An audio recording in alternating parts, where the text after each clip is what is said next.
Assalamualaikum warahmatullahi wabarakatuh. Perkenalkan, nama saya Sevilla Hepanisa, NIM 2020112157 dari program studi S1 Farmasi, Fakultas Farmasi Universitas Perintis Indonesia.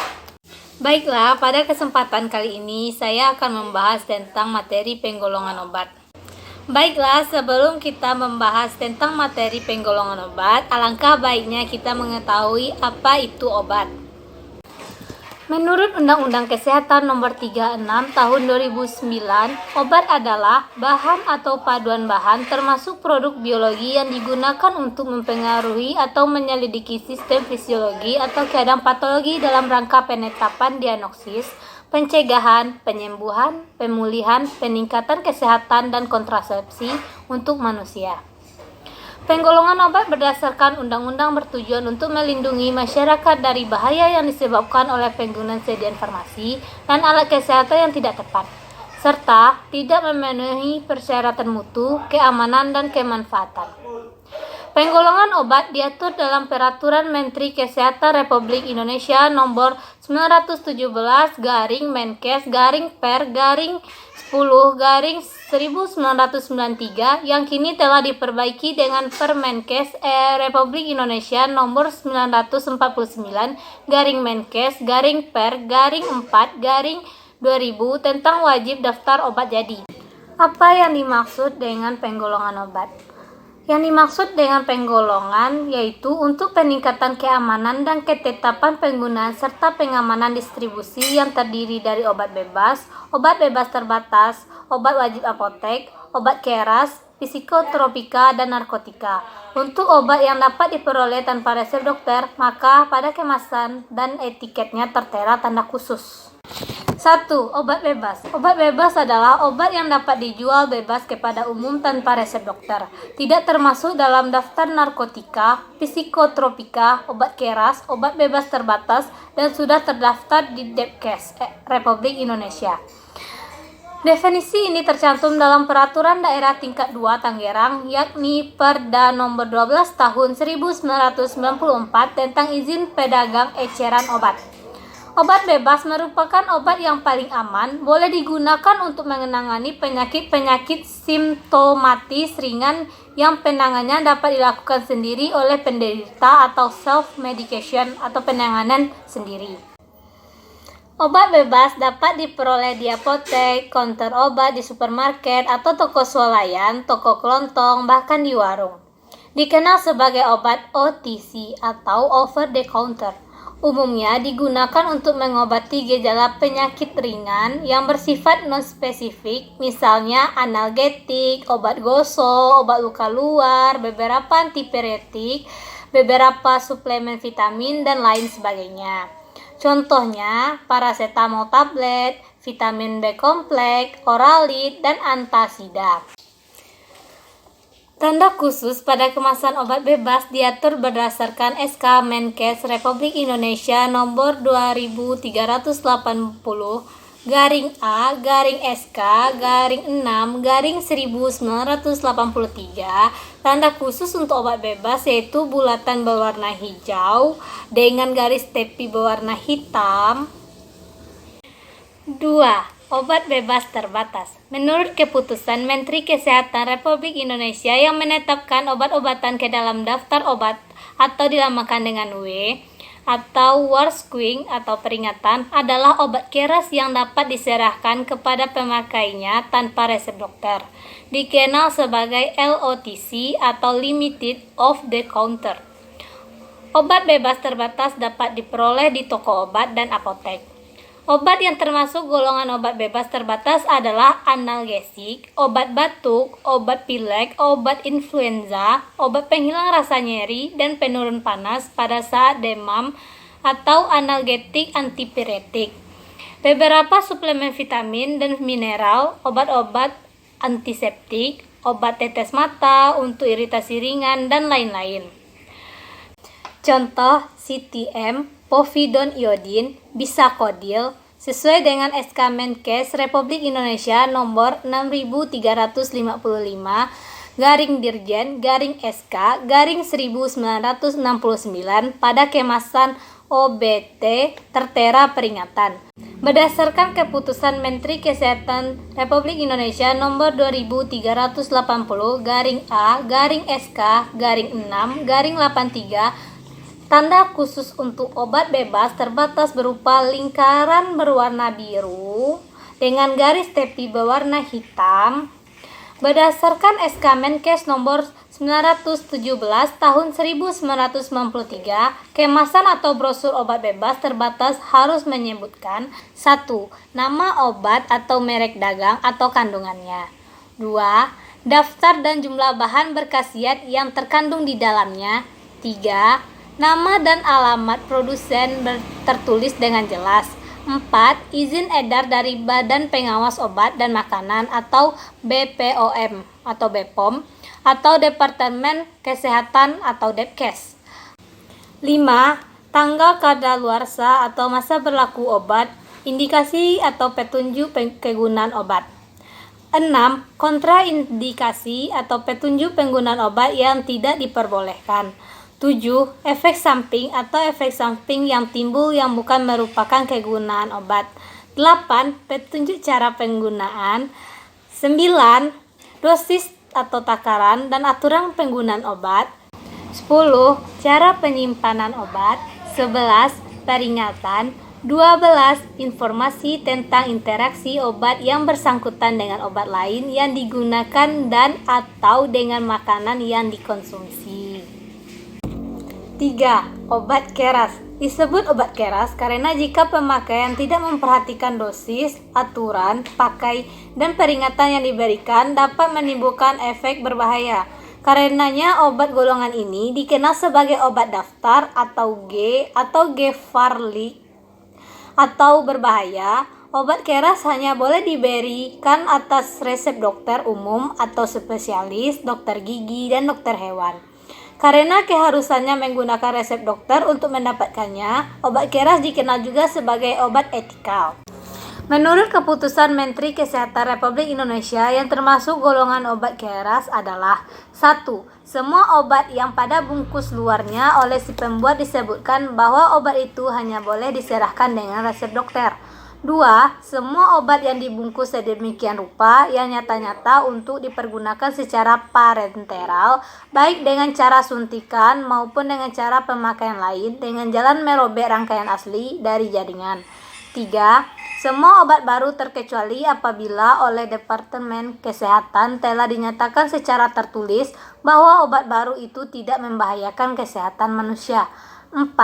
Semua obat yang tercantum dalam daftar obat keras, obat itu sendiri dalam substansi dan semua sediaan yang mengandung obat itu, terkecuali apabila di belakang nama obat disebutkan ketentuan lain atau pada pengecualian daftar obat bebas terbatas.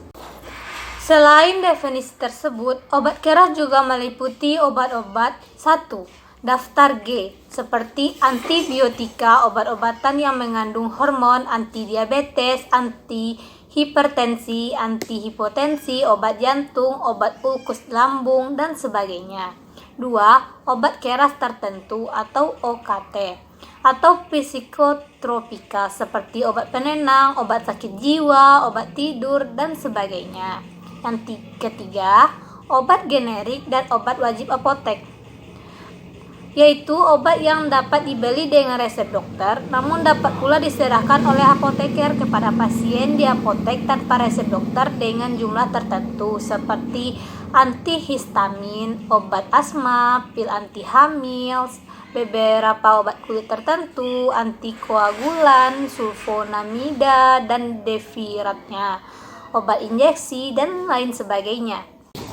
Contohnya asam mefenamat, metampiron, adrenalinu, antibiotika, antihistamin. Penandaan obat keras adalah lingkaran bulat berwarna merah dengan garis tepi berwarna hitam dengan huruf K yang menyentuh garis tepi. Menurut keputusan Menteri Kesehatan Republik Indonesia nomor 02396 garis miring A garis miring SK garis miring 8/1986. 4. Obat narkotika. Obat narkotika adalah obat yang berasal dari tanaman atau bukan tanaman, baik sintetis maupun semi-sintetis, yang dapat menyebabkan penurunan atau perubahan kesadaran, hilangnya rasa, mengurangi sampai menghilangkan rasa nyeri, dan menimbulkan ketergantungan. Penandaan narkotika berdasarkan peraturan yang terdapat dalam ordonansi obat bius, yaitu palang medali merah. Berdasarkan Undang-Undang Republik Nomor 35 Tahun 2009, obat narkotika dibagi atas 3 golongan, yaitu golongan 1 adalah narkotika yang hanya dapat digunakan untuk tujuan pengembangan ilmu pengetahuan dan tidak digunakan dalam terapi, serta mempunyai potensi sangat tinggi mengakibatkan ketergantungan. Contohnya yaitu tanaman Papaver somniferum L, opium mentah, tanaman ganja, heroina. Golongan 2 adalah narkotika yang berkhasiat pengobatan, digunakan sebagai pilihan terakhir dan dapat digunakan dalam terapi dan atau untuk tujuan pengembangan ilmu pengetahuan serta mempunyai potensi tinggi mengakibatkan ketergantungan. Contohnya yaitu morfina, opium, petidina, tebaina, tebakon.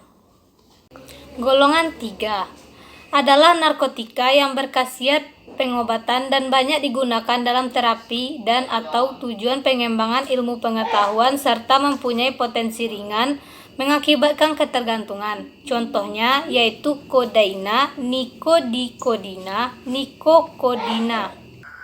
5. Obat psikotropika. Menurut Undang-Undang Nomor 5 Tahun 1997, psikotropika adalah zat atau obat baik alamiah maupun sintetis, bukan narkotika, yang berkhasiat psikoaktif melalui pengaruh selektif pada susunan saraf pusat yang menyebabkan perubahan khas pada aktivitas mental dan perilaku.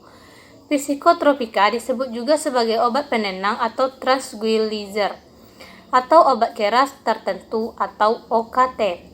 Berdasarkan Undang-Undang Republik Indonesia Nomor 5 Tahun 1997 tentang psikotropika, obat ini dapat dibagi menjadi 4 golongan, yaitu 1. Psikotropika golongan 1, contohnya meskalina, MDMA atau ekstasi, LSD, ST. 2. Psikotropika golongan 2, contohnya amfetamin, metamfetamin atau sabu, fensiklidin, Ritalin.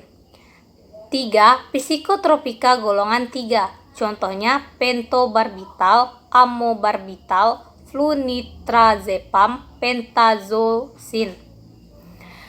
4. Psikotropika golongan 4, contohnya alprazolam, diazepam, clobazam, fenobarbital, barbital, lorazepam, chlordiazeposid, nitrazepam. Penandaan obat golongan psikotropika berupa lingkaran bulat berwarna merah dengan huruf K berwarna hitam yang menyentuh garis tepi yang berwarna hitam. 6. Obat wajib apotek atau OWA. Obat wajib apotek adalah obat keras yang dapat diserahkan oleh apoteker di apotek tanpa resep dokter. Peraturan tentang obat wajib apotek berdasarkan Keputusan Menteri Kesehatan Republik Indonesia Nomor 347 /SK/6/1990 tentang daftar obat wajib apotek. Nomor 1. Keputusan Menteri Kesehatan Republik Indonesia Nomor 924/per/10/1993 tentang daftar obat wajib apotek nomor 2 dan Keputusan Menteri Kesehatan nomor 1999/SK/10/1999 tentang daftar obat wajib apotek nomor 3. Pertimbangan dikeluarkan Keputusan Menteri tersebut sebagai berikut. 1. Pertimbangan yang utama yaitu meningkatkan kemampuan masyarakat dalam menolong dirinya sendiri guna mengatasi masalah kesehatan. dengan meningkatkan pengobatan sendiri secara tepat, aman, dan rasional. 2. Pertimbangan yang kedua untuk peningkatan peran apoteker di apotek dalam pelayanan komunikasi, informasi, dan edukasi serta pelayanan obat kepada masyarakat. 3. Pertimbangan ketiga untuk peningkatan penyediaan obat yang dibutuhkan untuk pengobatan sendiri.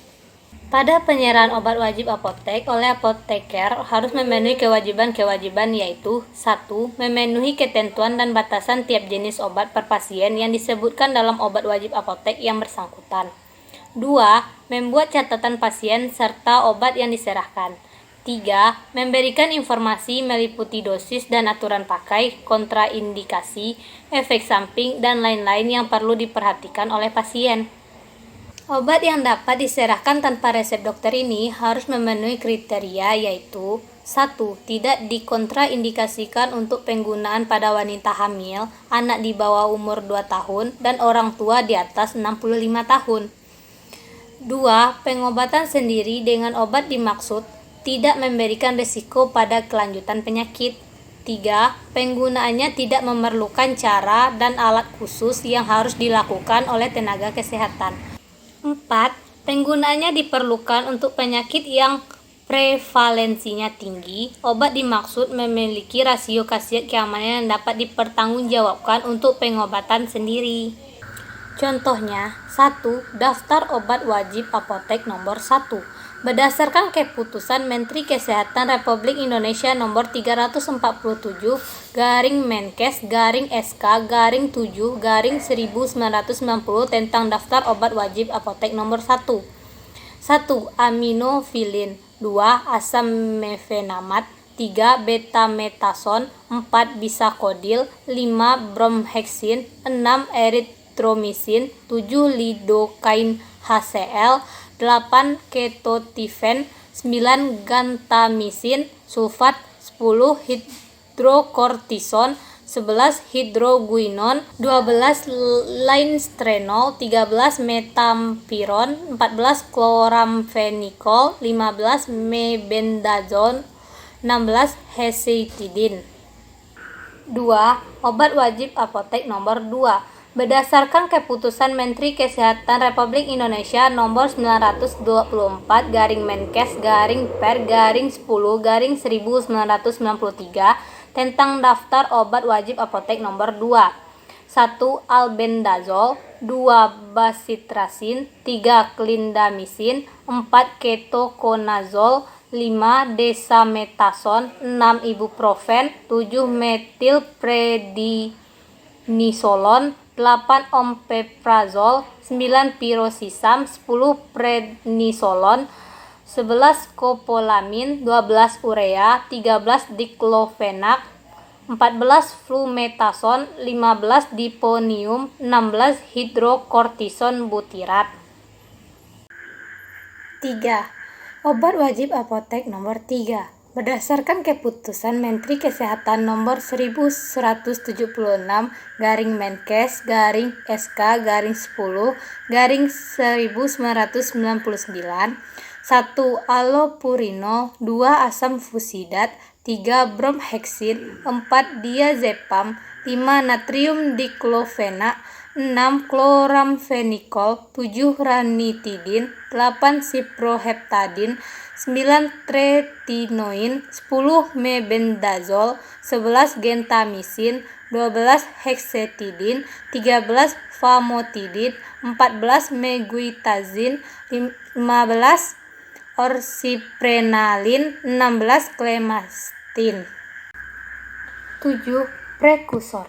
Prekursor adalah zat atau bahan pemula atau bahan kimia yang dapat digunakan dalam pembuatan narkotika dan psikotropika. Prekursor adalah zat atau bahan pemula atau bahan kimia tertentu yang dapat digunakan sebagai bahan baku atau penolong untuk keperluan proses produksi industri. Apabila disimpangkan, dapat digunakan dalam memproses pembuatan narkotika dan atau psikotropika. Senyawa kimia yang termasuk prekursor seperti ergotamin, ergometrin, ephedrin, atau obat flu. 8. Obat-obat tertentu. Obat-obat tertentu adalah obat-obat yang bekerja di sistem susunan syaraf, pusat selain narkotika dan psikotropika, yang pada penggunaan di atas dosis terapi dapat menyebabkan ketergantungan dan perubahan khas pada aktivitas mental dan perilaku. Terdiri atas obat-obat yang mengandung tramadol, trihexyphenidyl, chlorpromazine, amitriptyline, dan atau haloperidol. Obat-obat tersebut hanya dapat digunakan untuk kepentingan pelayanan, kesehatan, dan atau ilmu pengetahuan. Jenis-jenis obat-obat tertentu yaitu 1 tramadol, 2 trihexyphenidyl, 3 chlorpromazine, 4 amitriptyline, 5 haloperidol, 6 dextrometropan. Sekian yang dapat saya sampaikan mengenai materi tentang penggolongan obat. Jika ingin lebih memahami mengenai dunia farmasi, silakan bergabung dengan Fakultas Farmasi Universitas Perintis Indonesia. Wabillahi taufiq wal hidayah. Wassalamualaikum warahmatullahi wabarakatuh.